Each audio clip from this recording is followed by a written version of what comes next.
want to go through the tracks. We did speak about the fact that the first thing you hear on Led Zeppelin I is the song "Good Times, Bad Times," which to me it's a great opening track, but it's really, that track's about Bonham and his kick drum work, and all of the other hallmarks of Zeppelin are on there. But it's a really, this is the first thing anybody hears from Led Zeppelin, right? It's an incredible sort of punch to the face, if you will, of like, oh, this is what rock's going to sound like now, with this kind of massive drumming and these heavy riffs and this wailing singer and everything. And it's funny, they didn't play it a lot live.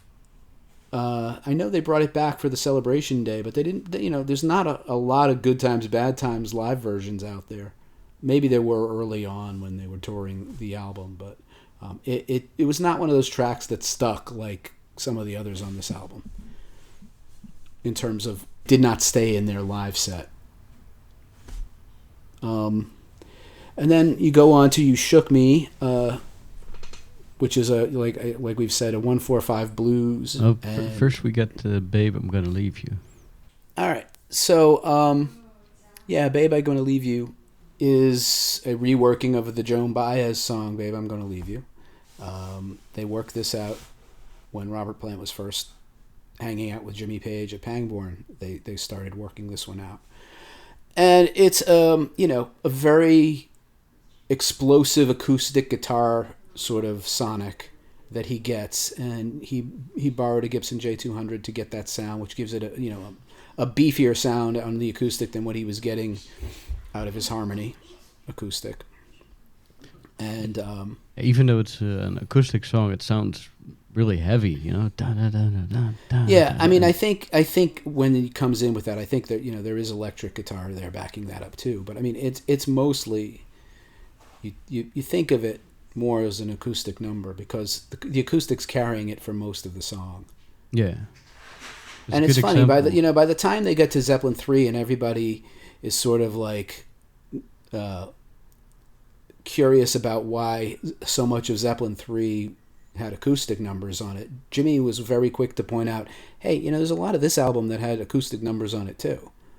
Right. And so it wasn't like they were sort of taken aback when I think everyone after Led Zeppelin II was expecting the next album to be a continuation of Led Zeppelin II, and we'll talk about that later. But there are reasons why Led Zeppelin III became what it was, and it's subsequently become a classic. But I mean, in its time, it was people were expecting just more Whole Lotta Love, that kind of thing, right? And and then you get, again, back to the electric blues thing with "You Shook Me." And I guess the most notable thing to say about "You Shook Me" is that at the same time this was out, within a few months of each other, Jeff Beck's first solo album, "Truth," with the Jeff Beck Group and the Rod Stewart and Ronnie Wood, and those guys put out this album called "Truth," which in some ways was similar to Led Zeppelin I in a general approach, because the guys were very much in parallel at this point in terms of like what kind of music they were trying to pursue at that point. This is long before Jeff Beck thought about doing instrumental guitar music. He was still trying to be in a big bluesy rock band too. And a lot of people, Truth came out first, I think, and a lot of people thought it was a great album.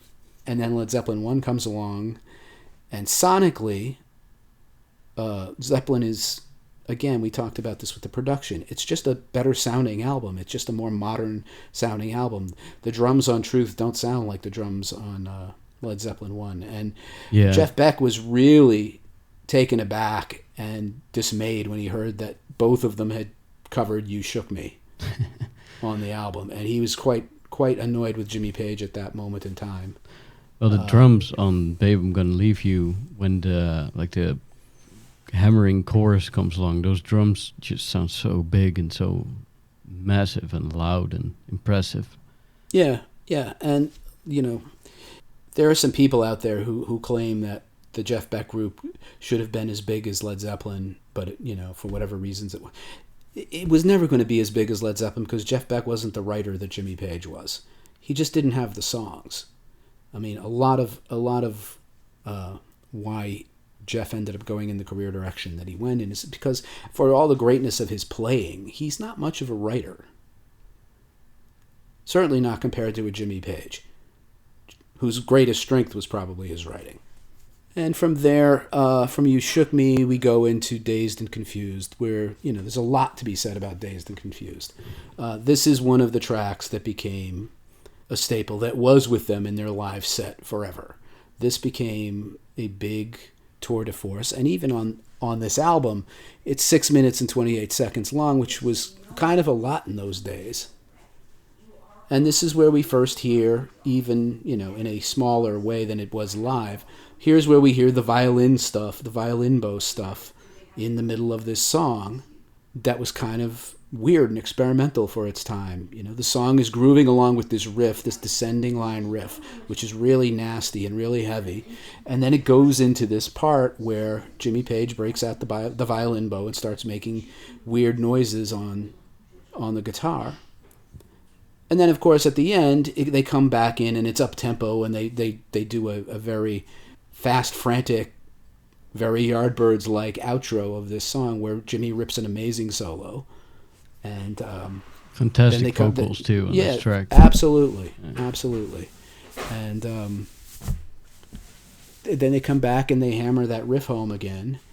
And it's just an epic track, and it became one of their all-time classics. And remained one of their all-time classics throughout the history of the band. So then we get into Your Time Is Gonna Come, which starts off with an organ intro, and this is a John Paul Jones-y kind of track in that respect. Sort of folky, but with an organ kind of almost churchy feel to it. I never really liked that one that much, to be honest. I don't dislike it, but I don't think it's a standout track here. I mean, in that, like, this is a fairly classic album across the board, but if you were going to, rank these songs, it would not be, among the top ones, in my opinion, either, in terms of, everything on this album is good, but this isn't the best track on this album. It's an album cut, really.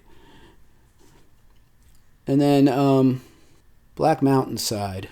So this is the one that Jimmy pretty much ripped off completely from Bert Jansch. A traditional Irish folk song called Down by the Black Waterside. But the arrangement that Jimmy's playing is pretty much ripped off completely from Bert Jansch's version of the song. And of course, not credited to Bert Jansch. So there we go again.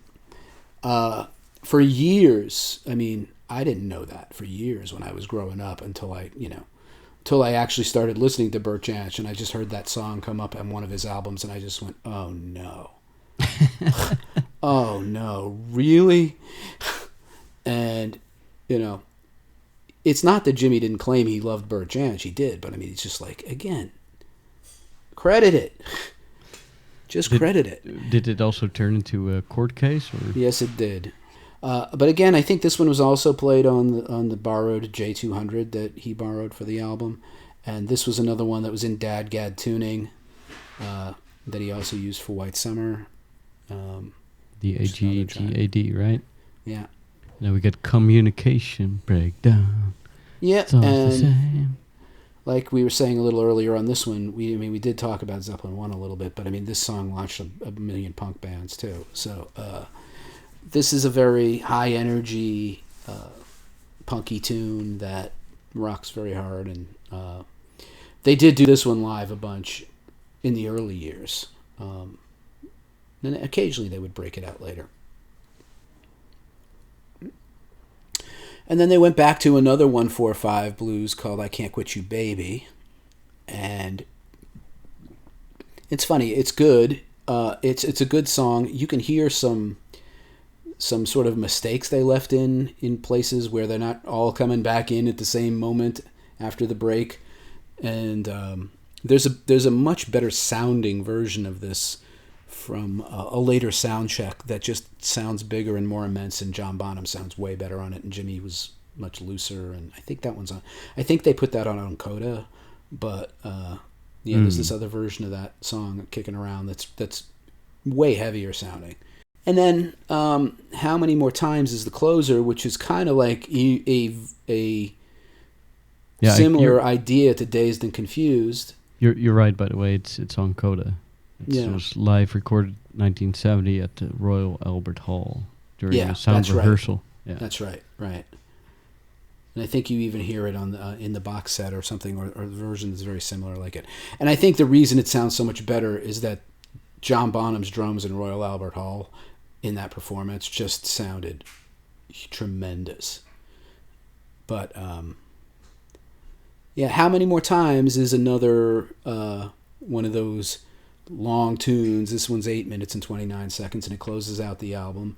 And it's similar to Dazed and Confused in that it's a long, adventurous track with a violin on guitar solo again in the break. And it, towards the end, it goes into some other pieces of classic blues songs like Killin' Floor and Albert King's The Hunter. Robert Plant's quoting all these things. And these were some of the reasons they did get in trouble. I don't think they did on this track because the music is not really what's been lifted from somebody else. But Robert Plant would just start singing old blues vocals. And, when you do that, the lyrics are one of the things that are copyrighted. So I don't know if he got in trouble on this track, but they did have some issues with Willie Dixon, and they ended up paying up later. But as debut albums go, this is, a very strong debut album, one of rock's stronger debut albums. Lots of blues stuff. It's like blues rock all the way. Yeah, or almost all the way. Well, yeah. And it's other than the folky stuff, it's very heavily blues based. And this is what was in at the time, and they were finding their direction from bluesy structures to always keeping a foot in that door, but like more rock structures as well. Dazed and Confused is chromatic more than straight bluesy, and it's certainly not a 1-4-5 or anything like that. And How Many More Times, it has a blues turnaround. They're starting to find their footing here, but it's a very diverse album, really, when you think about it. It does have these epic rocking tracks. It has fast, furious, quick tracks like Communication Breakdown is only 2:29. And then you have his acoustic stuff where he's, lifting it or not. Nobody knew Bert Jansch in popular culture at that moment in time, so everyone assumed this was just Jimmy Page being brilliant on guitar. And it was in that respect, but it just wasn't his composition. So he got credit for that and being a very diverse player with this band that's put out some very diverse debut album. And it was very strong. Yeah, there's a lot going on there. Yeah, there's a lot going on there. And you're starting to hear Jimmy Page's lead style start to come into fruition with the kinds of things that he became known for as his licks and things like that. They start here and they continue on to the second album, pretty much defining themselves for good on the second album.